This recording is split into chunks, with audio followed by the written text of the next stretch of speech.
जब यार मुस्कुराते हैं तभी हमारी रूह भी हंसती है। हमारी महफिल सितारों से नहीं, यारों से सजती है। दोस्ती एक ऐसा शब्द जो सीधा आत्मा से निकलता है। एक दोस्त ही ऐसा होता है जिसकी बातें और उसका साथ हमेशा आपको वो खुशी देता है जिस खुशी की कोई कीमत नहीं होती, क्योंकि वो खुशी अनमोल होती है। वैसे तो दोस्ती के लिए कोई एक दिन नहीं होता, क्योंकि दोस्त तो वह होता है जो हर पल का साथी है, जीवन का अटूट हिस्सा है। दोस्त की परिभाषा बस इतनी सी है कि एक दोस्त अपने दोस्त के लिए, उसकी खुशी के लिए हर बार हार जाता है ताकि उस दोस्त को वो जिता सके। एक दोस्त चाहता है कि दोस्ती वाले इम्तिहान में उसके दोस्त का रिजल्ट टॉप पर हो, लेकिन एक सच्चे दोस्त का एक और फर्ज होता है कि वह समय समय पर अपने दोस्त को आईना दिखाए, उसे यह बताए कि क्या सही है और क्या गलत है। एक सच्चा दोस्त आपको कभी भी गलत रास्ते पर नहीं चलने देगा। यही सच्चे दोस्त की सबसे बड़ी पहचान है। एक दोस्त हमेशा बिना कहे अपने दोस्त की सारी बातें समझ लेता है। एक दोस्त अपने दोस्त के उस सूक्ष्म मनोविज्ञान को भी पढ़ लेता है जिसे पढ़ना और समझना हर एक के बस की बात नहीं।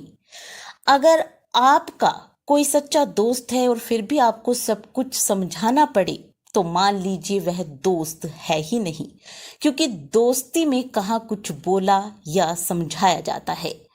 जैसे भगवान कृष्ण ने सुदामा द्वारा ना कही गई बातों को भी समझ लिया और एक ऐसा उदाहरण पेश किया जो कई युग बीतने पर भी सबसे बड़ी मिसाल है। आपको बता दें कि 6 अगस्त को फ्रेंडशिप डे मनाया जाएगा। तो दोस्तों, हम आपको बता रहे हैं एक ऐसी कहानी जो 2 सच्चे दोस्तों की कहानी है, जो हर एक सुनने या पढ़ने वाले को मजबूर करेगी यह सोचने पर कि क्या सचमुच में सच्चा दोस्त ऐसा ही होता है। दोस्तों, आपने हेनरी फोर्ड और एडिसन के बारे में कई बार सुना होगा, लेकिन क्या आप जानते हैं कि ये दोनों बहुत गहरे मित्र थे। एक बार की बात है कि न्यूयॉर्क में हुए किसी सम्मेलन में इन दोनों की मुलाकात होती है और वहीं से शुरू होती है इनकी दोस्ती। कहते हैं कि इन दोनों में इतनी गहरी दोस्ती थी कि फोर्ड ने एडिसन के घर के पास ही अपना घर बना लिया था ताकि वह रोज अपने दोस्त को देख सके। आज भी यह घर दक्षिण पश्चिमी फ्लोरिडा में उनकी दोस्ती की मिसाल बनकर खड़ा है। अंतिम समय में जब एडिसन ने व्हीलचेयर पकड़ ली, तो हेनरी फोर्ड ने भी अपने दोस्त की पीड़ा को समझते हुए व्हीलचेयर बनवा ली। हेनरी फोर्ड ने यह सब इसलिए किया ताकि मित्रता में बराबरी रहे। यही होता है एक सच्चे मित्र का अपने मित्र के प्रति त्याग और समर्पण। आपको जानकर हैरानी होगी कि जब एडिसन चल बसे तो उनके बेटे चार्ल्स ने उनके जीवन की आखिरी सांसों को एक टेस्ट ट्यूब में कैद कर लिया था। हेनरी फोर्ड अपनी अंतिम सांस तक अपने दोस्त की निशानी को हमेशा अपने दिल से लगाए रहे। ये होती है बेमिसाल दोस्ती।